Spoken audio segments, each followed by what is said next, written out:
Assalaamu calaykum. Maanta waxaan soo koobayaa buug uu qoray nin lagu magacaabo Jordan Peterson oo ku sheegaya 12 xeer oo ku dhaqmidooda ay aad u sareyso qofkii ku dhaqmana uu isku mahadinayo waxyaabo badan. Buugani wuxuu leeyahay soo dhow muuqaalkeeda maanta. Ninkan lagu magacaabo Jordan Peterson waxa uu qoray buug ku sheegaya 12 xeer kaasoo ka caawinaya hadafkaada nolosha ama ujeedkaaga nolosha. Xeerka koowaad,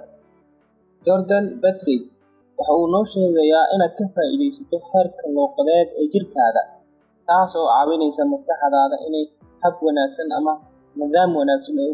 u fahanto ama u fikirto si ay jidhka ugu falceliso heerka aad taagan tahay noloshaada. Tusaale ahaan, haddii aad madaxaada hoos u foorarsiiso oo u ekaato qof murugaysan ama aad u egtahayba qof niyad jabsan ama qof kalsooni darro haysa, taasi macnaheedu waxay tahay inaadan ka faa'iidaysanba xeerka luqadeed ama xeerka muhiimadda jidhkaaga uu ku bixinayo oo ah inaad kalsoonidaada kor u qaadid oo dhistid. Sidaas darteed, maskaxdaada si ula jaanqaado dhaqdhaqaaqa jidhkaaga ama luqadda jidhkaaga bixinayo, waa inaad u istaagtaa si kalsooni leh ama aad u hadashaa hadalkaaduna uusan ahayn mid bilaa kalsooni darro ah. Aad u samaysid mowduuc ama muhiimadda hadalkaaga uu yeesho oo uusan samaysan wax bilaa kalsooni darro ah, si uu u yeesho hadalkaaga macno guud ama loo fahmi karo waxa adiga. Maskaxda bini'aadamka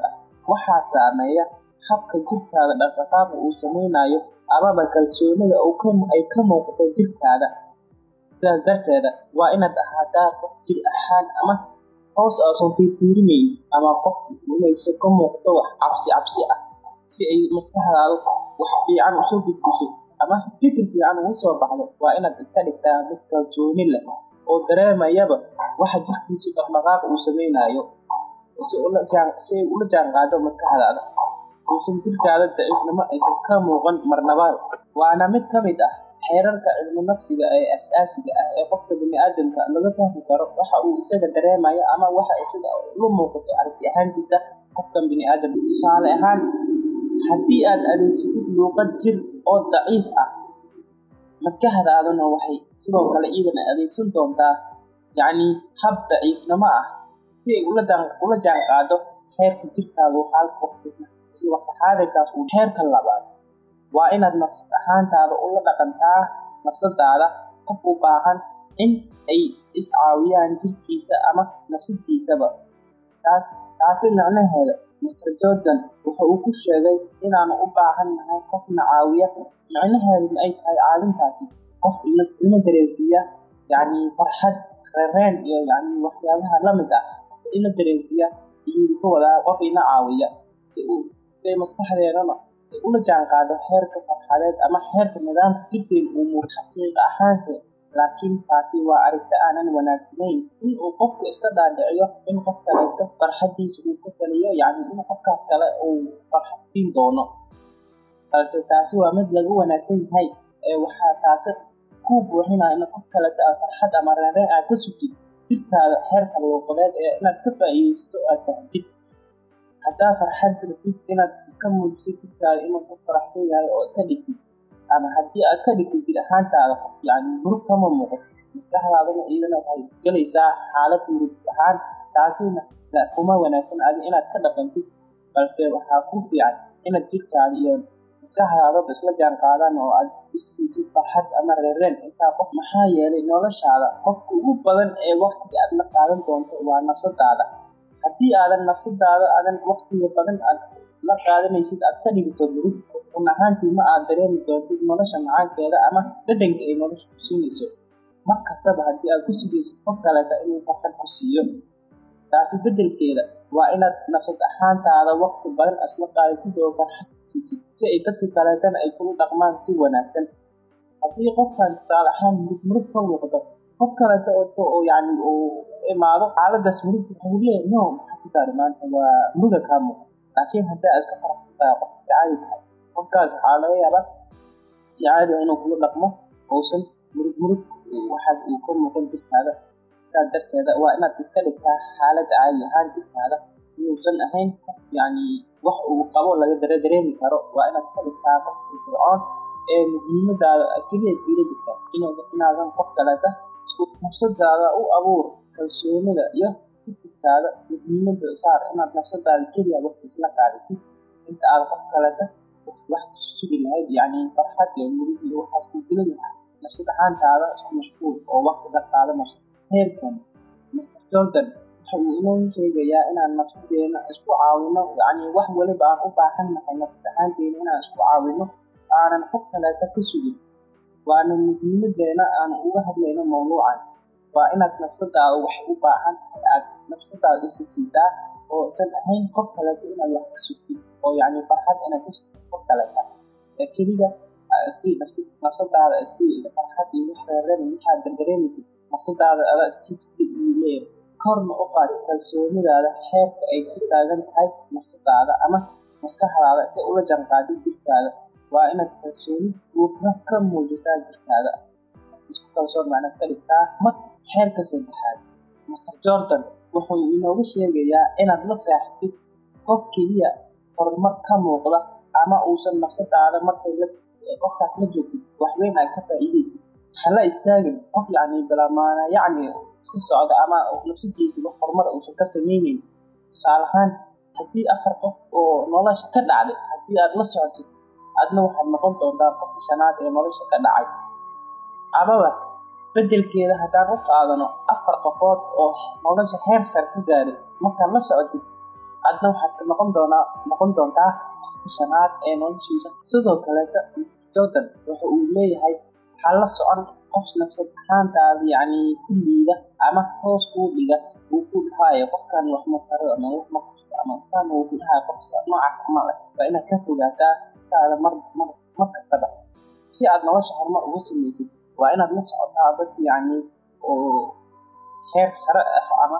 nolosha heer sare ka gaaray uusan nafsad ahaantaadana hadal daawacayo noocaas oo kugu sameynayay saadaradeed waa inaad iska dhigtaa marka horeba qof nafsidiisa kalsooni ka tusaale ahaan waxaa laga yaabaa inaad isku raxdid ani waxaan ahay qof nafsidiisa ka adag dadkan xumaatada wadana haddaan la socdo nafsideeda wax saameyn ah ma yeelan karaan taasi waa hadal macno daro ah haddaan nafsadaada ka adag tahay ma ahan macnaheeda inaad qof يعني nolosha ka dhacay ama aqoon ama qof tuuga ama inaan la socdo oo la sahay hadaa ka adag tahay nafsadaada waa kugu dhiirigeliya inaad sameysid ficiladaas xun dadka aad la socdo waana mar'uun waa sameyn doontaa hadaad markastaba isku adkaysid yani inaad noloshaada nafsadaada ka adag tahay markastaba waxaad halis ugu jirtaa inaad sameysid ficiladaas xun inaad ku dhaqantid dadka saaxiibadaada kula socda ah saadaqeeda waa inaad ka dhowrsataaba ama iska ilaalisaa dadka nafsadaada halis ugu jirta waxyaabaha qaldan inay sameeyaan ama inaad balwad sameysid ama balwad sameeyaan haddaan la socdo waxay halis ugu jirtaa nafsadaada inaad balwadaas sameysid adna balwadaada yeelo waa inaad iska ilaalisaa dadka yani balwad ama dadka maatada sameeya ama dadka noocyadaas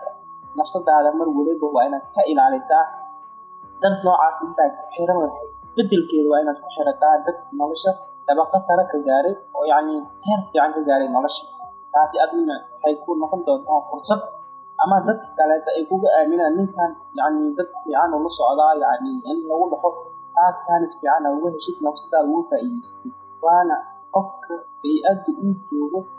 ay saameyn doontaa tusaale ahaan hadaad joogto bey'ad ama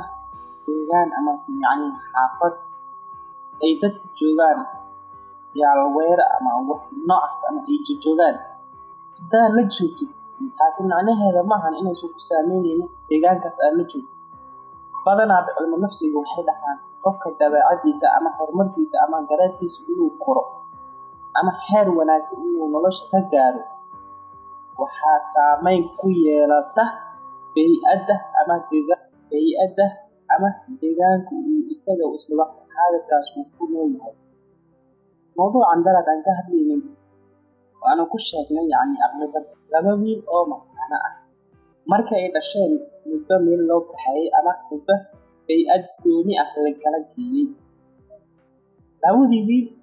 midka bay-ad heer sare ama bay-ad wanaagsan la geeyey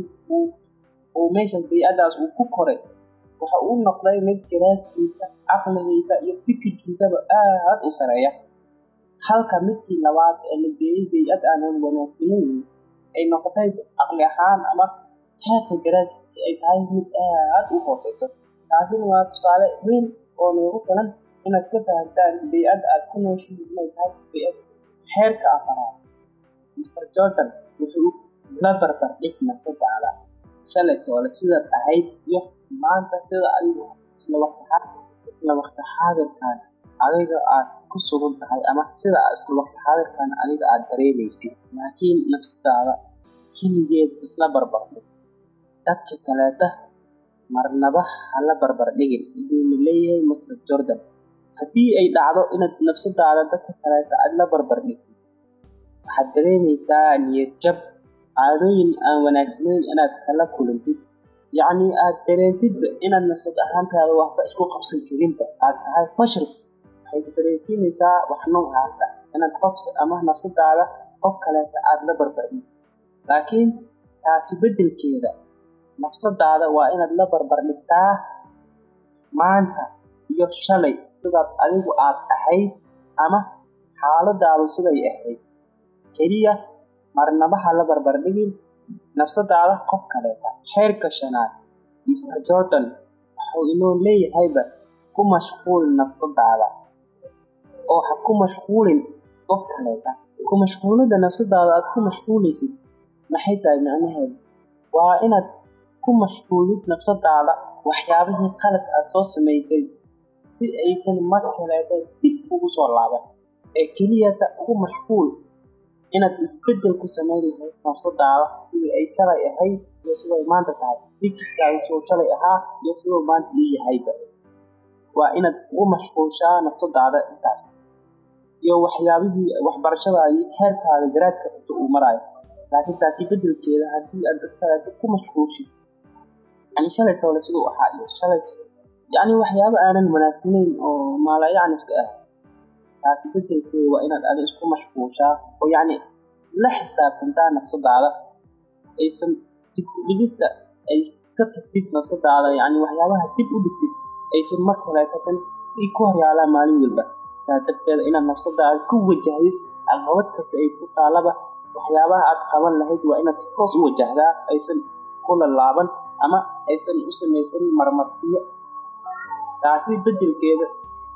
markaa intaas ku adkaystid nafsadaada waxay gaari doontaa sanadka kale ama waqtigii kale yacni qof heer isku filnaansho gaari ama ismahadin weyn aad samayn doontid ay noqon doontaa faa'iidooyinkaaga soo. Jordan Peterson wuxuu u arkaa nacasnimo weyn inaad dadka kaleeta ku mashquulshid.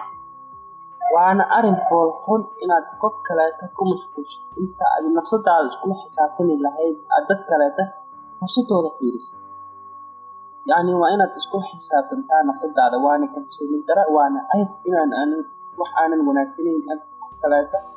ku mashquulid ama aad dabareecid ama waxyaabaha baraha bulshada Soomaalida ku socdaan ama ma wanaagsan waxyaabaha. Heerka lixaad Mr. Jordan wuxuu nooga sheegayaa sameey waxyaabaha aad khibrad u leedahay, waxyaabaha faa'iidada kuu keena, waxyaabaha nafsad ahaantaada horumar ku samaysa ama waxyaabaha ay nafsad ahaantaada is leedahay waxaana way ku wanaagsan yihiin ama wadadana way fiican tahay ku dhaqaaq. Waa inaad mar kastaba maskaxdaada iyo aad isla tashataa go'aan adag ama go'aan fiican u gaarto. Sidoo kaleetana ku dadaal wax akhrista waxyaabaha faa'iidada kuu keena waa ama waxyaabaha maskaxdaada kor u qaada. Waxaad fahmi doontaa waxyaabo kala duwan ama si kala duwan. yacni tusaale ahaan buugaagta taariikhda haddaad akhrisid waxaad fahmi doontaa heerarka kala duwan ama nolosha bani'aadamka ay soo martay. Ama waxaad akhrisaa buug oo noloshaada wax faa'iidooyin kusoo kordhiya sida buuggan aniga hadda aan soo koobayn camal. Waa inaad noqotaa qof yacni wax bulshada kusoo kordhin kara, wax wanaagsan samayn kara. Waa inaad noqotaa qof yacni waxyaabo maalayacni ku mashquul intaad noqon lahayd waqtigaada faraaqada tahay waa inaad akhrisataa buugaag ama waxyaabo buugani wuxuu inoo leeyahay horta intaadan sheygaasi ama yani waxaan aniga samaynaysid qiyaas fikradda ama waxyaabaha kaaga soo bixi kara is leedahay tusaale ahaan waxaa tahay yani waqti faraaqa haysataa waxaa kuu soo baxday inaad daawatid macnaha filim ama filimka daawanaysid ha noqdo filim ama muuqaal oo yani nafsad ahaantaada wax kugu soo kordhiya way jirtaa filamaan fiican oo la daawan karo real ama oo taariikhda ay ku hadlaan ama heerarka kala duwan ee bini'aadamku soo maray ama waxyaabaha teknolojiyada ay ku sheegayaan laakiin taasi bedelkeeda haddii daawatid muuqaalo aanan wanaagsanayn ama nafsad ahaantaada wax kugu soo kordhinayn taasi bedelkeeda yani ay kugu sii ridayaan qeyl aan wanaagsanayn ama aadooyin xunxun aad ka dhaxli kartid muuqaaladaas Jordan wuxuu leeyahay ma ahan mid wanaagsan ee waa inaad sameysaa waqtiyada faraaqada aad tahay yani wax kugu soo koror kara ama nafsadaada wax horumar u sameyn heerka toddobaad Jordan wuxuu inoogu leeyahay run u sheeg nafsadaada halka aad been u sheegi lahayd ama waxyaabo maalayacni aad u sheegi lahayd nafsadaada run u sheeg waxyaabo faa'iido kaaga imaan karo waa inaad nafsadaada ahaantaada isla hadashaa oo yani isla tashataa oo nafsadaada run sidoo kaletana aad u sheegtid dad kugu hareeraysan run qofka markuu been laga barto ama run laga barto waxaa wanaagsan in qof run lagu barto tusaale ahaan waxaan soo qaadan karnaaba buug manhajkan Soomaaliya hadda isticmaasho oo yahayba buugga afraad inuu yahay aan jeclahay ay dhahaysaba nin yani taariikh hore ku sheekeynaysa qof been sheegi jiray ama qof yani waxaa jira oo ahaa dadka deegaanka ayuu xoolaha u raaci jiray ninkaas waxaa lagu magacaabi jiray farad kamsaan filaayo maxasuusi laakiin waa hore ay ka dambeysay xoola u raaci jiray maalin waliba xoolaha uu raaco wuxuu leeyahay hayaa waraabe hayaa يعني بينو شيء dadkii deegaankii markaan ninka xoolo u raacay markasta way soo ordaan ninkan waa wax doo imaado wuxuu leeyahay waan uga ciyaaray hadda sheeko waan uga ciyaaray bedelkeeda aad loo bitisay barankii waay laakiin xilligaas waan uga ciyaari jiray oo marka xoolihii markuu raaco maalmaha kadib markuu wixii uu saadaalin jiray oo yani uu isku misaali jiray saadaalin jiray ayay qabsadeen maalintii dambe oo waaqeeya waraabe qof been loo bartay yaa way maana marka ninkaas waxa leeyahay waxaas ninkaas beentis waay wax jira baan naga day markaas wixii xoola uu raacay dhanba dib laga sii oo waraabaha dhinacyada soo galeen oo ku cuneen markii oo la weydiiyay oo dhahay marka xoolii maxaa daaray yani waraaba cuni markii la qalnaa waa salo way maana la adaa beentin tiibane marka waxa wanaagsan in qofka run lagu barto aysan ahayn been qofka in lagu barto waa inaad noqotaa nafsad ahaantaada oo nafsidiisa run iska sheega dadka kaleetana run u sheega heerka toddobaad Mr. Jordan wuxuu inoogu leeyahay qof kasta oo wax kuu sheegaya waa inaad ula dhaqantaa sida qof yani sheekadiisa dhageysanayo oo yani qofkaas isku mashquulinayn waxaa jirta dad marka wax sheegaysa camal inay yani iska mashquuliyaan ma wanaagsan uu leeyahay yani waxaas qof hadduu qof la taagan tahay ma qofkuu sheekeynaya qofkaasi ka hortaagana waa inaad qiimeysaa xitaa hadduu yahay unugya qofkaas wax kuu sheegaya hadduu yani sheekadiisa wax ka faa'iideyn xataa waxaa laga yaabaa qofkaas inaad qiimeysid yani nafsi ahaantiisa qofkaas adan dhaawac ugu gaarsiin oo si islaha qofka ma ku dhageysanayo waxa uu sheegay laga yaabo qofkaas inuu yahay qof yani wax fiican kuu sheegay ama wax dhibaato kuga oo meel soo ogaaday uu kuu sheegay marka heerkan wuxuu leeyahay waa inaad qiimeysaa qofka kula sheekeysanayo ama qofka kula hadlayo waa inaad hadalkiisa qiimeysaa oo si fiican yani akhyaarnimada u dhageystid waxa uu kuu sheegay qofkaas ugu dambeyn gabagabadii waxaad nala wadaagtaa intaan heer aanu soo sheegnay ama aanu ku soo koobnay buugga anaga maanta soo koobaynay oo qoray Jordan Patrick ninka lagu magacaabo heerka si fiican kuu saameeyay ama uu ku soo jiitay nala wadaag hoos commentiga aad iyo aad u mahadsantahay hadaadan nagu soo bir haddaanan nagu soo biir waxaad naga faa'iidi doontaa waxyaabo fiican sida kusoo koobidda buugaagtan iyo sidoo kaleeto goordhow waxaan soo wadnaa inaan juqraafi ahaan uga hadalno qaaradda Afrika. Halkaas ayaan kusoo koobaynaa podcastigeenii ahaa Faham Podcast oo ciwaankiisu yahay soo koobidda buug. aad iyo aad baad u